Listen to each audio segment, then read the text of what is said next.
All right, everyone, welcome back to Lost and Found. This is your host, Amanda. We are now talking to our good friend, Justin Kershaw. He's a former NFL player for the Carolina Panthers. He's a father, entrepreneur, and the owner of Sow Strong Food, where he and his family strive to promote wellness and sustainable nutrition for all. Everybody, please welcome Justin to the show. So good to have you here, Justin. Yeah, you made me sound a lot better than what I really am, but thank you for the kind introduction, Amanda. I'm so happy to be here. You are so welcome. I'm sure it's all very true, though. Yeah, it's an honor to have you here, and I'm so excited to dive into all of your insights and expertise and lessons learned and anything you feel like you could share with our people here on the Lost and Found podcast would be so beneficial. So for the listeners who may not have had an opportunity to hear from you before or try any of your food from So Strong, can you kind of give us a bit of a background about who you are and what you're trying to do right now in the nutrition and supplement space? Absolutely. So my claim to fame is I have 5 beautiful daughters, a lovely wife. We started dating when I was 16 years old in high school. Oh, wow. We live in Columbus, Ohio. I played sports in high school, college, wanted to be a professional football player. I'm 39. I thought I would just now be retiring, but it didn't go that way. But I have started several businesses. I started my first business when I was 26, selling spine implants. Oh, wow. And then in 2020, I missed playing football and I really dove into doing CrossFit. Now, for those of you that don't know, CrossFit is like a cult. And I Hmm. was drinking the Kool-Aid. And part of the culture of CrossFit is low carbohydrate diets. Well, I felt terrible. I attributed it to me just getting older or being out of shape. Well, then I saw a study that the number one macronutrient for hormonal development is actually carbohydrates. And we had just had our third or fourth kid. She was eating low carb, got super unhealthily skinny. She incorporated carbs, started feeling a lot better. And then in my community, there's several people that I know that are very sick from diabetes. And I wanted to do something about it. Well, what really took us over the edge was I saw a McDonald's commercial with Travis Scott. Now, I like McDonald's and I eat it every now and then. It Yeah. wasn't Chipotle or Whole Foods that was paying Travis Scott to promote their meals. It was McDonald's. So told my wife I was going to do something, came up with this idea to make a nutrition bar, started making it in my basement. The rest is history. And now I'm talking to the Amanda Powers. You have a great name, by the way. Oh, thank you. Yeah, I get a lot of the Austin jokes a lot. Mm. If I have a Randy brother or whatever, and I'm like, no, no, just It's I have a awesome. brother named Jackson who is also into CrossFit, and Wow. he's also a chef as well. So you guys could probably trade secrets together or tips and tricks. He's super into it, but he's not anti-carb by any means. Good. So he does really well with that. But I'm super intrigued because it sounds like you kind of moved from you got to get to be an athlete still, but Hmm. you're in a whole different world of how athleticism is viewed and nutrition is viewed because you train completely differently from being a football player to a CrossFitter. Did your wife do CrossFit as well? Is that also that impacted her too, or? She didn't do it, but she pushed me to do CrossFit because she heard about it. And actually, I thought I was a know-it-all and I wanted to go to a different CrossFit gym. She suggested the one that I'm a part of now Mm-hmm. because the guy that started the gym, he actually won the CrossFit Games and now he's one of my best friends. And that would have never happened if it wasn't for my wife. So Yeah, she is the athlete in our family. She's had 5 kids, has a six-pack, never works out, yeah, that. and was a long jumper. Yeah, so she's just a beast of a lady. Yeah, I'd want to hug her and just say thank you for making the world a better place because I don't Yeah, know if I could do it. Yeah, I'm yeah, impressed. she It's incredible. It's incredible. Well, I know with your background you could do it, but she is like that's part of the reason why we started the brand is I'll get into it more, is just out of the respect of her, how fierce of a competitor and person she is. She's a great human being. Yeah. Well, so during COVID, you're starting to watch all this kind of unfold. The nutrition's not going the way you wanted it to. Your wife probably isn't doing so hot, but you want to help her out. So, what got you into thinking why a nutritional bar? You're an athlete. You could have done a protein powder. You could have done a sponsorship with another company to not have to make it yourself. What was so important about you taking the initiative to make it and create this specific item? Wow, that's a great question. I had started other businesses before, but I knew I wanted to make an impact. And food has just been, it was the staple of our family growing up. We Mhm. were always surrounded by the Yeah. table. My grandma made food all the time. I love food, if you can't see my waistline. um, but it was something that also gave me a competitive edge as an athlete. Well, being in CrossFit, the RX bar was very popular. And I thought it was, had really cool packaging and good ingredients. It used to be, but the product didn't taste good. And it hit me that people don't eat healthy because eating healthy doesn't taste good. And snacks, they're either they don't taste good at all or they're healthy. And my idea was, why don't you have both? Have something that's really tasty and that's functional. Right, yeah.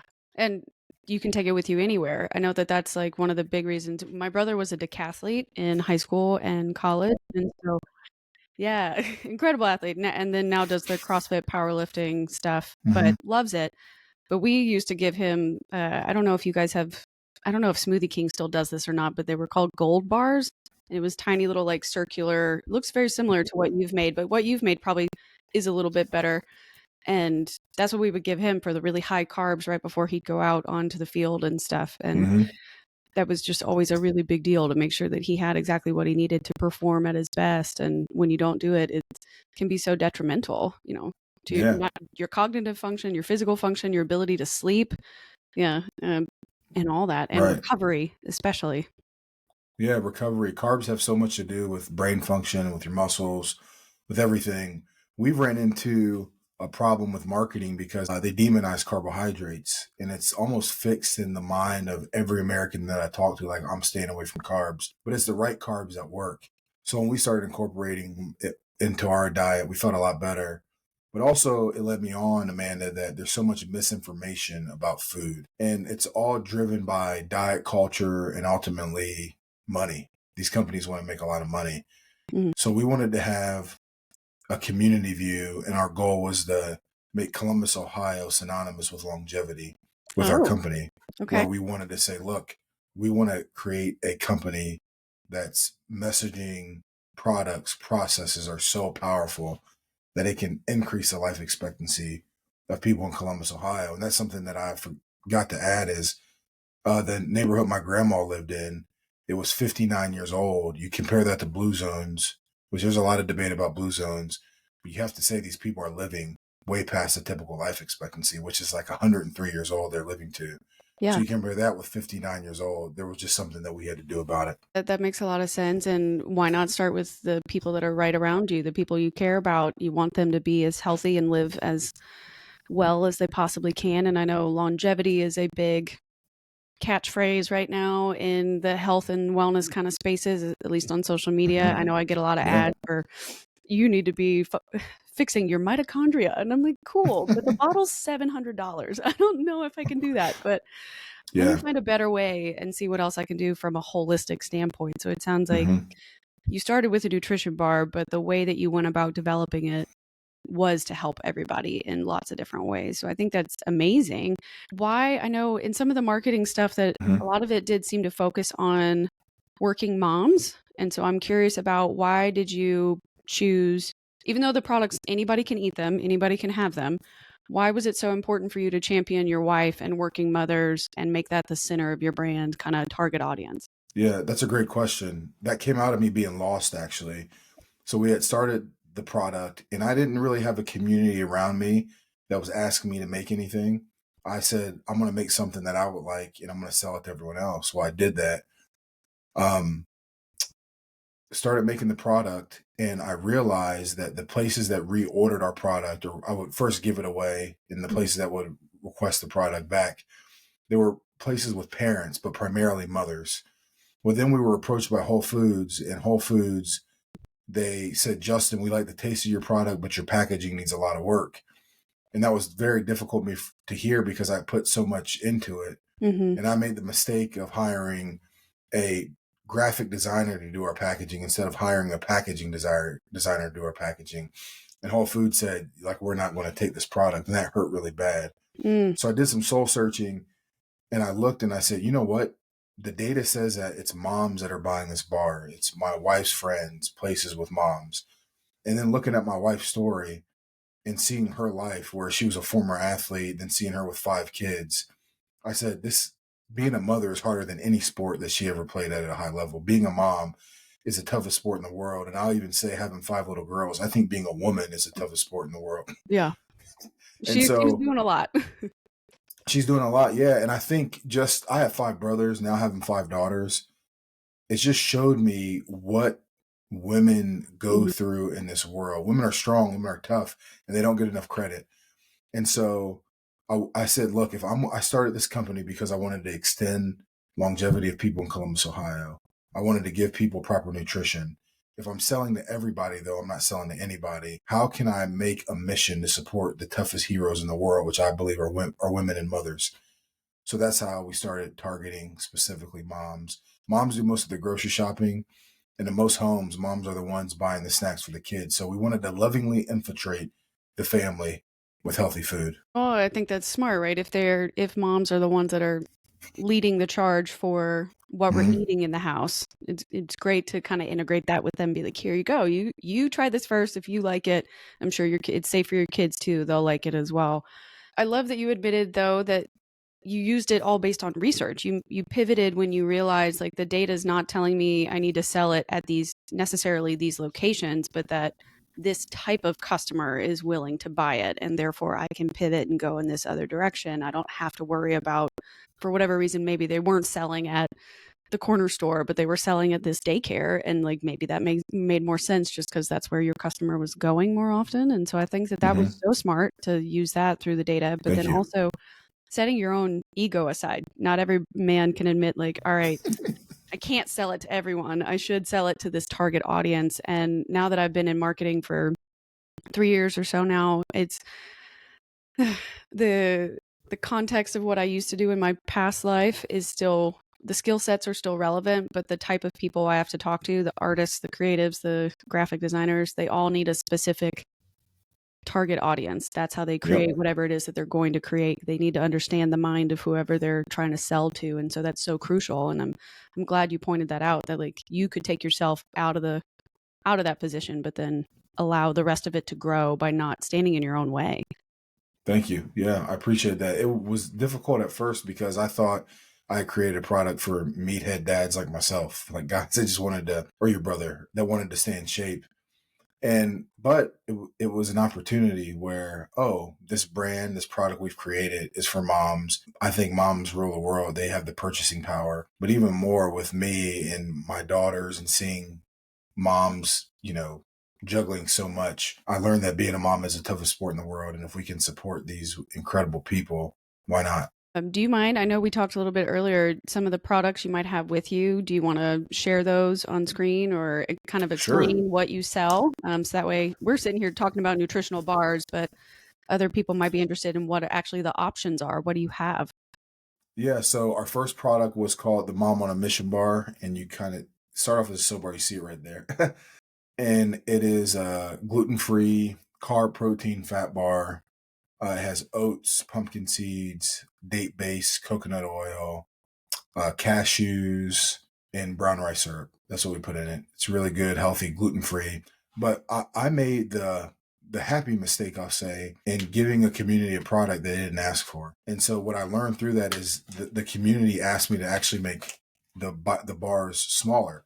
So that's when we came out with the bites. And these are mom oat bites. And then our community also said, can you make them completely allergy free? Because a lot of kids have nut allergies. So this is if you can kind of see it in here, this is a gluten free, nut free, dairy free oat bite. And it Okay. tastes really good. And all the products we make, we lead with taste because we realized from the beginning people won't eat stuff because it doesn't taste good. Absolutely not. Yeah, in a past life, I used to do bodybuilding competitions, training, Nice. and so Intense. I went through a long period where all the trainers that I used to have, they would try and sell me whatever their product was or something like that. And so, like, of course, I'll buy the protein, I'll buy the creatine, whatever, because I think I need it. And if I realized if I don't like the taste, I will not finish the Mm, bottle. So, like, why yep. buy a product that is anywhere from $40 to $60 depending on the brand you're using? Like, it can be pretty expensive to get those things, and if you don't like it and you don't finish it, there's no point in getting it. So I Absolutely. appreciate that, where you're thinking ahead with the taste. Thank you. You did bodybuilding? a long time ago, like in my early 20s, I just graduated college and I was working with FEMA. And Mm. after we did our first contract year, I was restationed to Washington, D.C., and I started there when I was at the FBI for the first time. And I had a coach while I was there for the first 3 years. And then before the final competition, I ended up getting, I pulled my hamstring, so I couldn't really walk. So, like, Wow. being able to walk on stage is very important and present yourself. So, I Yeah. did not end up finishing it and I just stuck with weightlifting and doing general fitness stuff after that. So I never got back into it, but I have several Mm. friends here in Nashville that do it full time and they absolutely love it. So I can still like live vicariously through them. Yeah. How did you pull your hamstring? How did I do it? Oh, it's embarrassing. In DC, they had like adult sports leagues and stuff, and so I had Hmm. joined a soccer league, and I was trying to play with people on the National Mall, and I injured myself trying to go for the ball. That's great. The reason I ask is they say only real athletes pull your hamstring. Like there's a certain level of speed you have to have in order to Mhm. pull your Yeah. hamstring. So well done. Yeah. Thank you. No, but at the time I was so embarrassed and so much pain was just like, "Oh, man." That's a Like, real injury. this is wobbly and weird, but yeah, no, Hmm. in a past life is why I say that is because it was a long time ago. But I can respect someone that's dedicated to their sport and they're dedicated to manipulating their body in a specific way because the one thing I've definitely learned over time is that no matter what kind of athlete you are, your body will do what you ask it to do, but you have to Hmm. fuel it correctly and you have to recover correctly. And the human body's absolutely fascinating, your wife included, for like to be the ability to grow a human and retract back and fix itself and how certain organs can regenerate and clean themselves and all kinds of things. So it's That's super amazing. cool, but you have to be conscientious about what you put into it and how you take care of it. So I think that's really neat that you're spending your life's purpose now trying to make sure that Ohio is known for doing this exact thing. So I think that's amazing.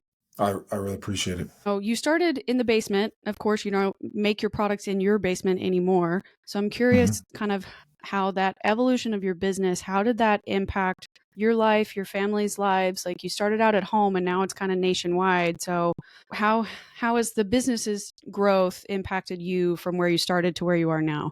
Wow, that's a great question. I think I can tell that you respect athletics and training and you're in the FBI. I'm sure there's some type of fitness you have to go through for all that.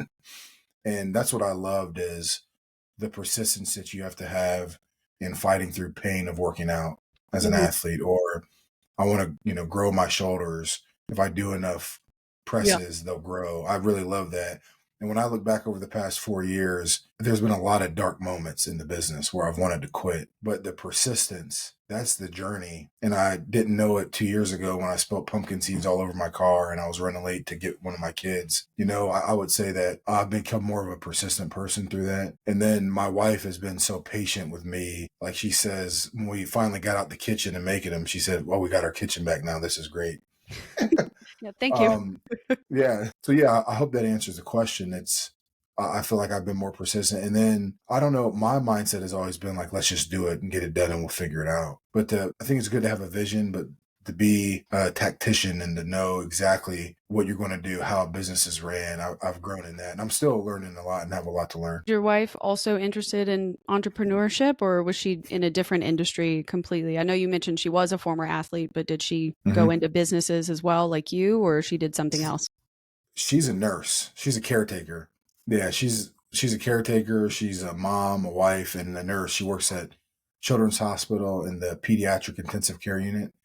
And yeah, she works 16 hours a week, but it gets her out the house, and she feels like God's called her to do that.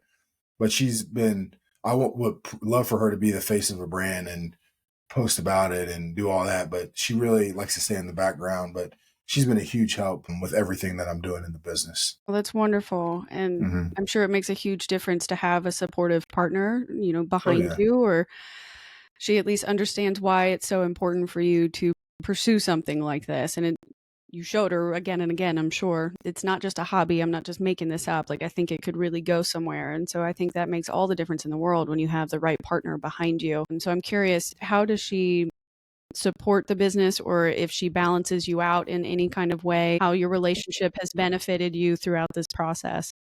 Yeah, I just see such a sometimes I look at my wife, to be totally honest, and she's not here right now, but I feel so blessed to have her. Like there's a scripture in the Bible, it says, if a man finds a wife, he finds a good thing. And like she's the best thing that's ever happened to me in my life because I have erratic behavior. I kind of just I'm impulsive and I have these big ideas and then I'll complain if things don't work out. She's never told me to quit anything. She's always encouraging. I just thought about this. She's always like, just keep going, you'll be fine. And maybe in the back of her head she's telling me to quit. But she never has. And then she's helps me stay organized. She manages the calendar. She's taught me how to manage a calendar. She showed me how to be patient. And then also when we go to farmers markets or in the beginning of the business, we were meeting with stores, she would come along with me and talk and learn as much as possible. So people like talking to her a lot more than they like talking to me. Oh, I'm sure they love talking to both of you.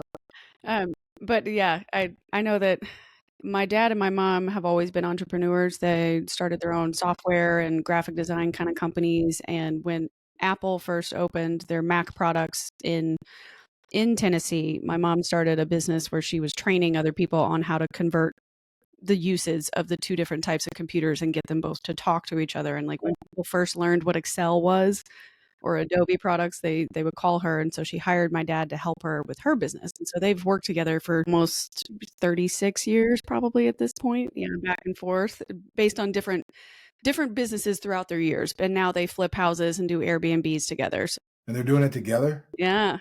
No wonder you and your brother turned out so well. Oh, well, thank you. She'll be very proud of that comment. So I always admire and love to learn from other couples that have been together for so long. Like your wife and you have seen each other through almost every evolution. Like you met in high school, then you went to college, you were athletes, you went pro, then you switched to entrepreneurship, which is not easy. You had 5 kids. Like you've become a different person. Each of you has become a different person each time, but you found a Yeah. way to stay connected and still grow. And I always find that to be so admirable and impressive. And so I love taking Thank tips you. and tricks from people like that.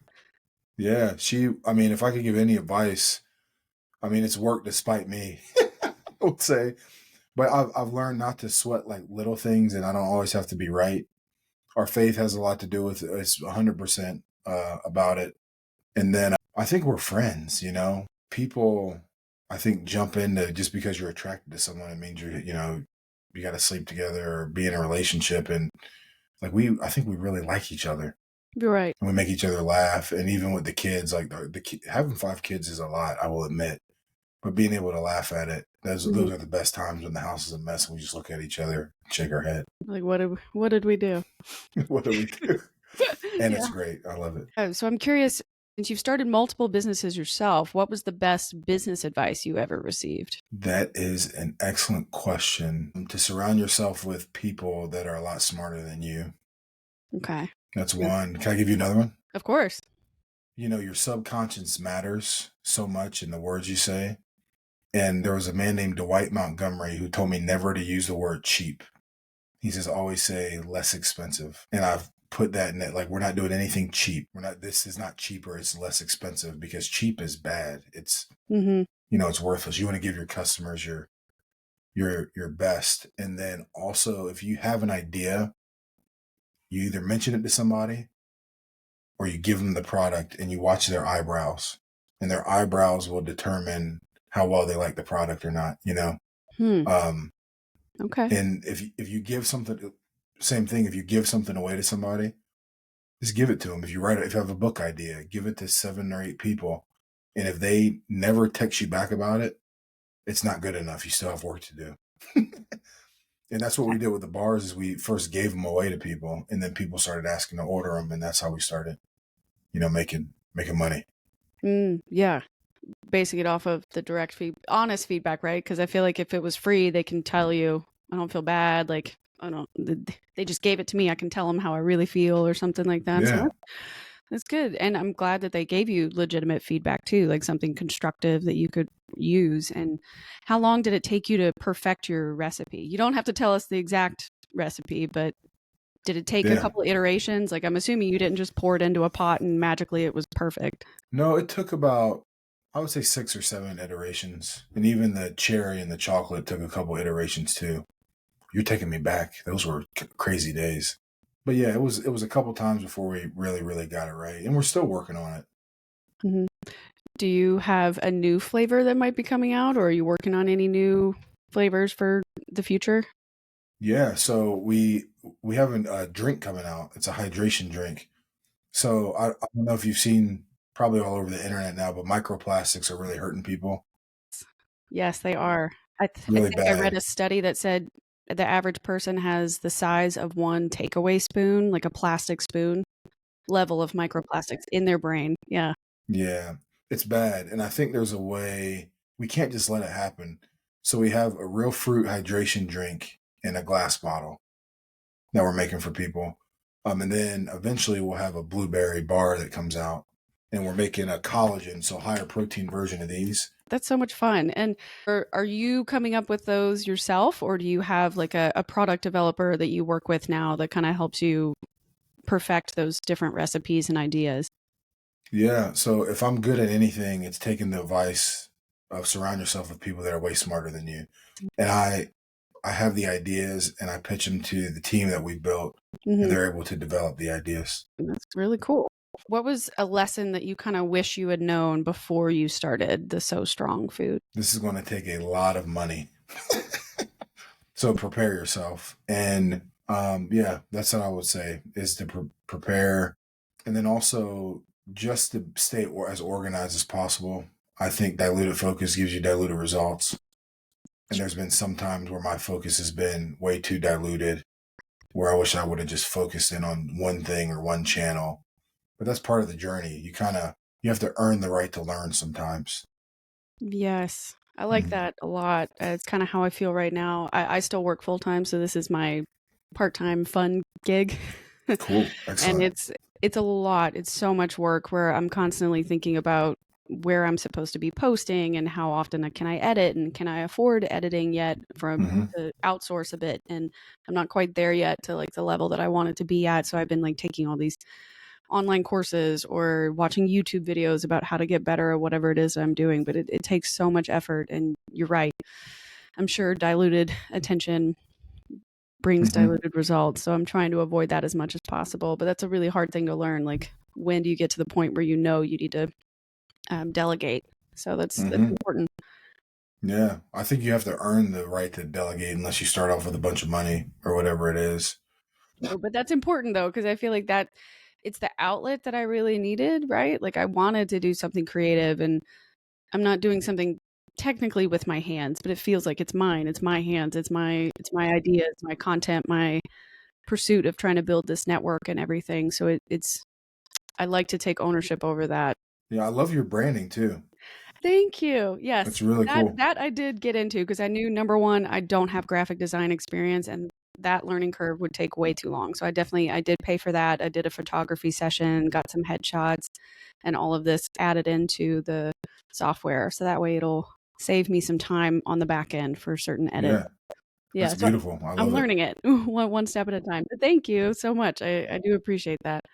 I'm curious, you had so much success despite making mistakes throughout the process and perfecting your recipe, but bringing your family along with you to bring in this new perspective for Ohio to try and improve longevity for all the communities. So I'm curious, for other families that might be struggling or might be where you were 4 years ago, where you might be the head of the household, you're trying to figure out what you're supposed to do next. And so I'm curious, what advice would you give to other families who could be struggling to thrive and they want to find a better way forward the way that you did?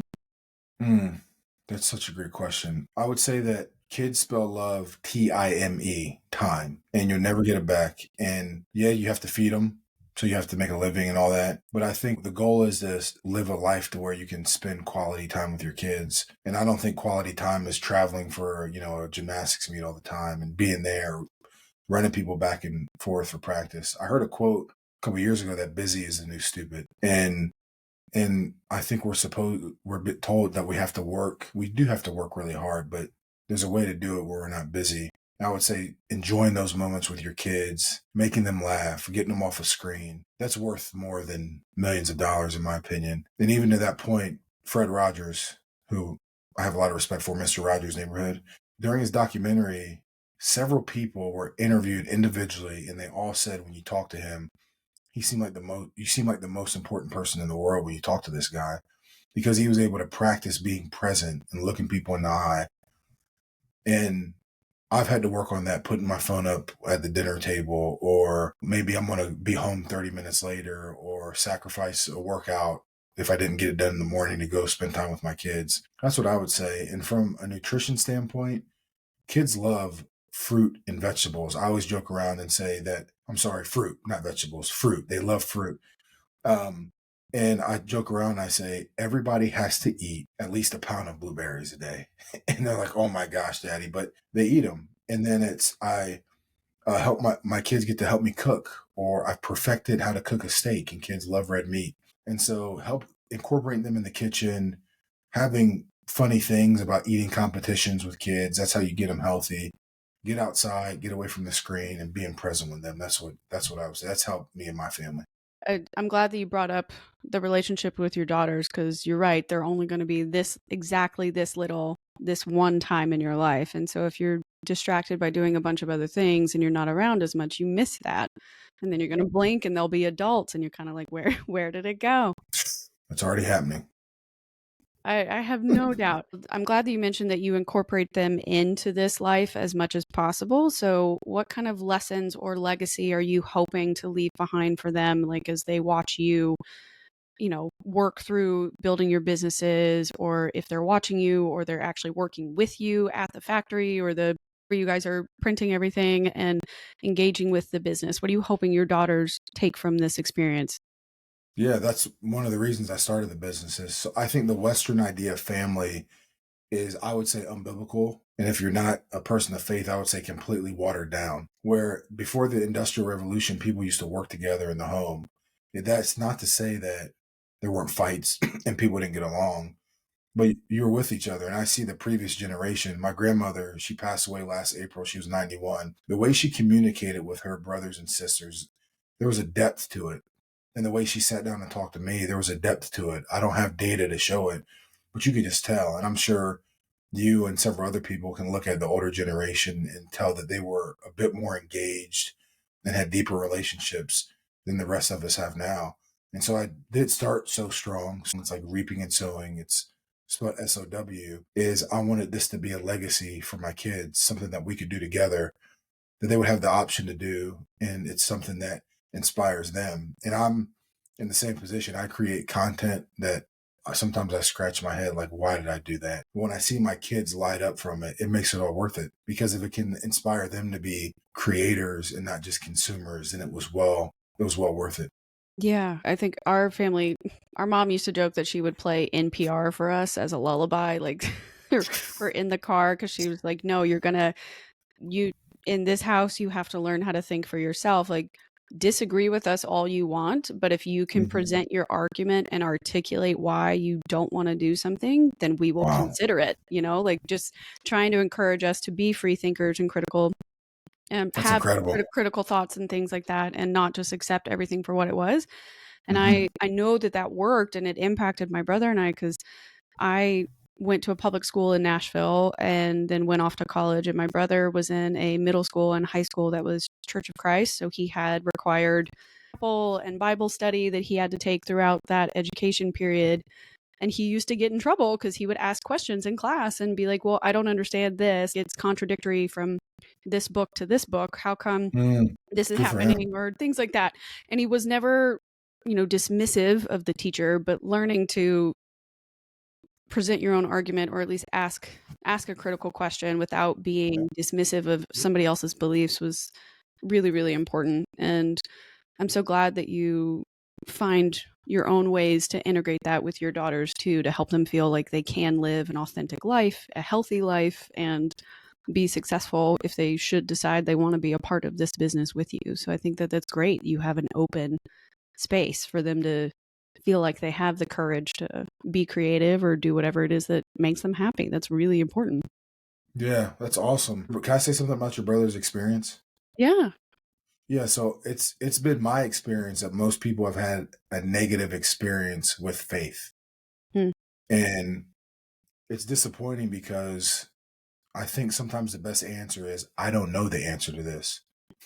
you know? And so that when I see lost and found, it's like I've been very lost in my life and my faith is what's given me direction. But oftentimes it's been despite of what spiritual leaders have been telling me or what they've been directing me. And it just brings up a really good point that I think, with faith or what you're presenting to your kids, sometimes my biggest are when my kids ask me a question that I don't know the answer to, but it causes me to research if I really care. And it helps me to humble myself and say, I don't know, love. Yeah, well, but we can figure it out. Yeah. He definitely, I don't think he had a bad experience by any means, but it helped him, I think, become even more secure in who he was and what he would be willing to accept and not accept throughout his life. And so I've always admired him for being able to establish those kinds of boundaries or just be like, I don't believe that, and then just keep moving on. Like not get bogged down by what somebody expects of him or thinks he should be doing. Like he's living in a way that actually looks like alignment for him and makes sense for him. And so I love to hear that there are other people in the world that want to instill that same kind of confidence and self-awareness in their own kids and perpetuate that forward. So I think that's amazing. I do have a couple of like core questions that I always ask all the guests, Yeah. just to kind of bringing it back like you've done about the lost and found mission. So I'm curious, what do you want out of life and have you found what you're looking for? Wow. What do I want out of life? So I think we all act consistently with who we think we are, and we all have our different worldviews. And my worldview is a follower of a poor Jewish carpenter that died on a cross and was resurrected. I'm talking about Jesus. Even using that name, it kind of turns people away because they've had negative experiences, but it's changed my life. It's what I've built my life on. I was literally lost and I was found. And so my identity is found in him and I want to reflect his image. So I want to be as generous, as patient, as kind, as loving as God's been towards me. And I think part of that is me being a father and being a parent. And some people say, well, I'm not a parent. I think all people are called to be parents. Like Amanda, you don't have kids yet, but if my kids met you, you'd be very motherly to them. I guarantee it. Yeah. And so it's like we all have this responsibility in our community to be fathers and mothers of our communities and to be leaders. And ultimately, I want to bring beauty to the world. And that's what I think the kingdom of God is, bringing beauty into the world. Have I found it? Some days. But I like asking that question just because it can change what you think your purpose is in your life. I've noticed I used to think it was just very straightforward. You're born into this world, you have this gift, you're supposed to find the gift and use it or utilize it. And the truth is, I feel like it's more so, it's much more malleable than that. And that Yes. your environment can change. Your gift does not, but your environment can change. And figuring out when you need to do that is okay. For me, not getting so bogged down or frustrated when that has to happen. What do I want out of life?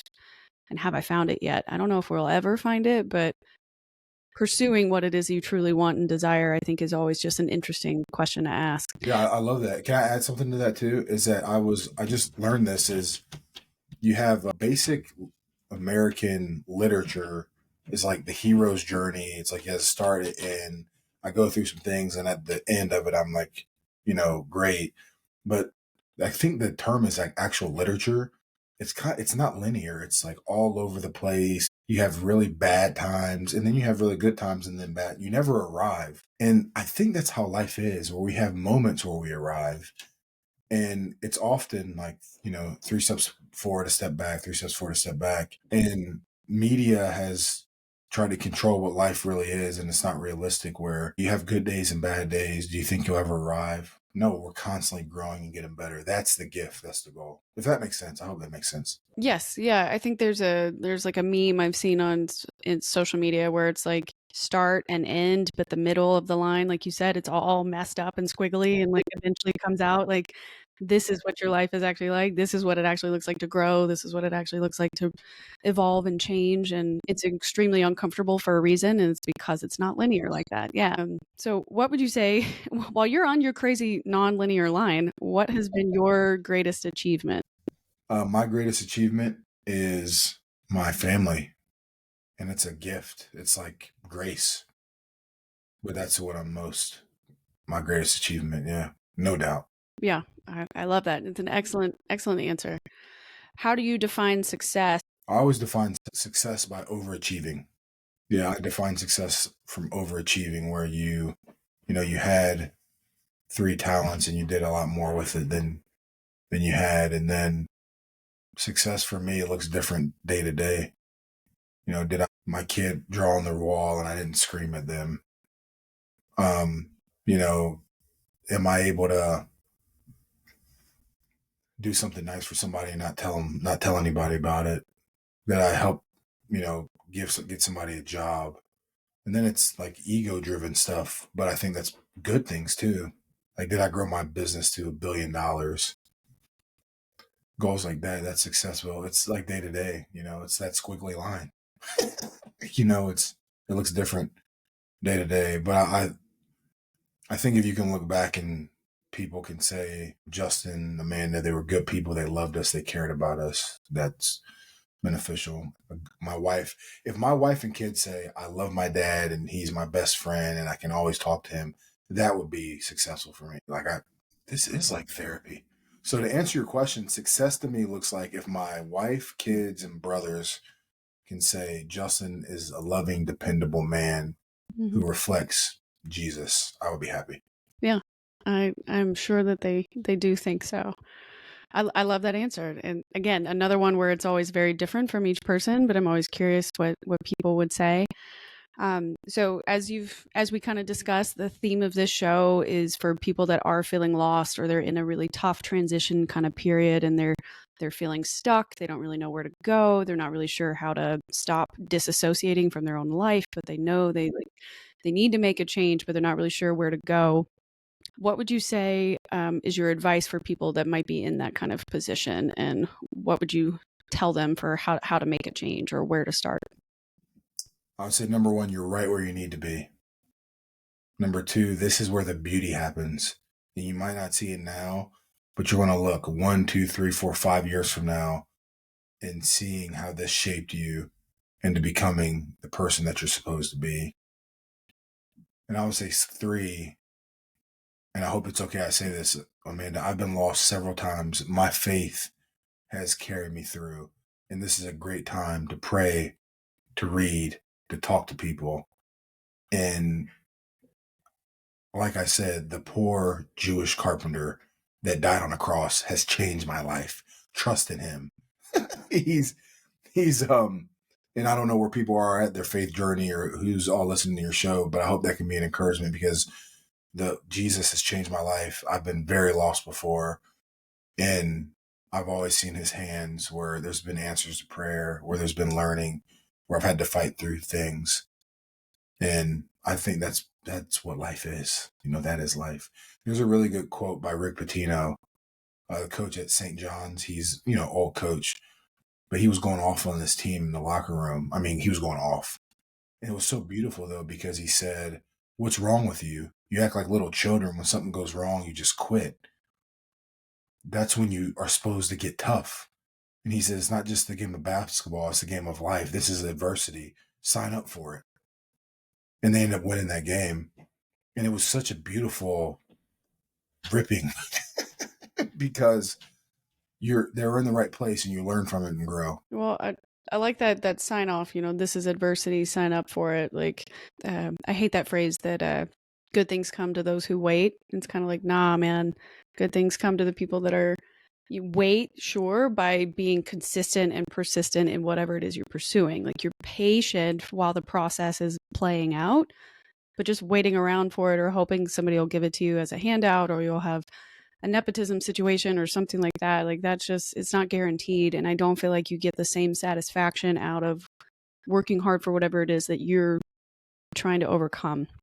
When you're doing it yourself, like that, it helps build confidence, it helps build resilience, it helps build, or fights off self-doubt, and you can reduce that imposter syndrome, when you repeat that habit over and over again, like, oh no, I do deserve to be here. I worked for it. Like I practiced this for the 10,000 hours. I became the expert. But I love what you're doing is you're serving people, because people really are that way. And what I see in media and podcasting, it's like, hey, bro, how can you 10x your whatever? But a lot of people are lost. And if they see stories, you're serving people. And if they hear stories about people that have been in tough spots like we all have, I think it's very encouraging. So I'm pulling for you. Oh, well, thank you. It's very kind. That is the ultimate goal, right? Like I wanted a database of how to get better and how to get to a more beneficial mental health kind of space. And I didn't know how to do it. So I was kind of like, well, I'm going to make it up myself. I don't know where this community is. So like Yeah. there was one episode I published recently where I was talking about what if the table you thought everybody talks about how to get a seat at the table, especially women in corporate, making sure you have a seat at the table so that way you can participate or be heard. Or when I was in national security, making sure I had a seat at the table was sometimes life or death to save cases. I started to think recently, well, Amanda, what if the table I was trying to sit at for so long was not the table I was meant to sit at? What if the table I was meant to sit at was the one that I made? Like I created my own table and like this is what was supposed to happen. What if I built it, metaphorically, if I built my own table and allowed anybody that wanted to sit there, maybe that's really what I was trying to do the entire time. I took the context the wrong way. And I mean, speaking of faith, I'm spiritual. I don't know. I've kind of fluctuated in and out of Christianity necessarily, but I've been multiple times where I've either had really vivid, like lucid dreams where I've had an angel talk to me, or I've had there's an episode I did for Halloween where I talked about when the devil has visited me in my room. Like I have the sleep paralysis and like the things that he has said and I shared it just to be like, hey, look, I don't know if this means anything to anybody else, but this is why I think I know what I'm doing, because he has only ever visited when I've really been at my lowest low. And I think it's that kind of temptation where it's kind of like, okay, he's now showing up in Nashville now because I think he's trying to get at me again because I'm getting closer and closer to what I'm supposed to be doing. Yeah, the enemy only bothers people that have a purpose and have a That's what good my kind heart. grandmother said. Yeah. I don't know if this makes any sense. I don't know if I'm going to lose followers for talking about this, but like this is the epiphany that I had because of this dream. Whether or not I'm interpreting it correctly, I don't know, but I wanted to share. And it's been one of those where I've always been told by other prophetic people, and it's the same message, all different people, all different churches. There's no reason any of them should have known me or known each other. And they've all given me the same message of you have a gift of discernment and you're supposed to be using it to help protect other people, or at least show them the way. And it's kind of like, well, I don't really know what that means, but cool. And when you're a teenage girl, you're kind of like, what? Like, what does this mean? So I don't know, but it's been a profound experience to do this podcast, mostly for my own sake, because I realized like I was at a really low and I needed to talk about it. And I said this last night to a friend that like I started the show. I don't know why that day in October was just like the day that I needed to turn it on and record and do it. This past October? October 2023. So okay, gotcha. It'll be 2 years in this fall. But that day I told myself, if you don't do something to help yourself, you'll die. Like what the metaphorical you, what remains of your identity, what remains of who you are as a person will die. And it's kind of like you can't risk that. You can't risk that. You got to do something. So that's kind of where I started out. Was not usually most people on the podcast talk about like, their worst day of their life, but kind of like that was the whole purpose of the show, really, was for me I'm climbing out of a hole. And if you want to come with me, come with me. And I'm going to try and find people. I want to try and find people that I can connect with on the show, but they are being used to connect for the listeners. So like I didn't have the database or the background or the network of people that I wanted to follow that I kind of believed, because you're right. A lot of the gurus that are out there are telling you like, how to level up your life, but you have to buy into whatever program they're selling or their life coach books or whatever. And like, yes, Yeah. I'm not going to knock somebody for building a multiple revenue streams. That's not, do what you got to do, Hmm. man. Like go for it. But profiting off of other people's chaos, I've never liked. And so I wanted to find a way that like, I want to be helpful, but also not make it about that. You know, if Yeah. you're in this or you're listening to the show, like it's purely because nobody should ever feel the way that I felt. And I would Mm. rather spend the rest of my life making sure nobody ever does. That's awesome, man. Well, my experience of you is it's like you're very courageous. It takes a lot to be vulnerable Mm. Well, and thank you. talk about your worst moments, and then the fact that you're in the FBI and work for FEMA, that shows you have. I was going to say that you have balls, but you're just a very strong person, and I think it's amazing what you're able to do, and I'm pulling for you, and you have a listener now. Oh, well, thank you. You're welcome back anytime. It's been such a pleasure chatting with you. If any listeners wanted to catch up with you though, or find you, anywhere else or work with you, what's the best way to contact you or keep up with all the projects you're doing? Yeah, so then go to our website, sowstrongfood.com, SOW strongfood.com, and on Instagram, my name is Justin Kershaw with an S, and they could check out what we're doing now. But we have really cool products coming out. The new bites, the hydration drink that I'm really excited about. Excellent. Oh, that's so exciting. I can't wait to try it all. I think it all sounds delicious. And I get to brag to all my friends now and be like, I know who made this. Like, here, try it. Thank you. Yeah, Make sure you send me your address, Amanda, I please. will. I will Yeah. follow up with you after we record. But everybody, you know the drill. Like, subscribe, leave a review. All of Justin's info will be added to the show notes inside of the description for wherever you're watching, YouTube, Apple, Spotify. Hit that up. You can always find me at hello@podcastforlost.com. My Instagram and TikTok will also be in the show notes. And remember, wanderers are always welcome.